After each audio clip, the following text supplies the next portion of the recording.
Сәлем достар, менің каналыма қош келдіңіздер. Бүгін сіздермен үй жағдайында ащы KFC дайындайтын боламыз.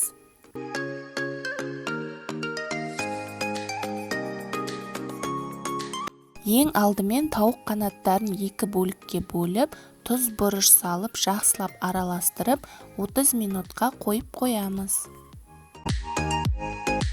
Кез келген дүкенде осындай KFC-ге арналған қоспа сатады. 6 ас қасық суға қаймақтың қоюлығындай болғанша қоспаны қосып жақсылап араластырамыз. Қалған бөлігін бөлек ыдысқа алып қоямыз. Тауық қанаттарын бірінші сұйық қоспаға, одан кейін осы құрғақ қоспаға жақсылап аунатып дайындап аламыз. Қызып тұрған майда 8 минут пісіріп аламыз. Ең бастысы майымыз қатты қызып кетпеу керек. Біздің KFC-іміз дайын, барлықтарыңызға ас болсын. Менің каналыма тіркеліп, лайк басып, пікір қалдыруды ұмытпаңыздар.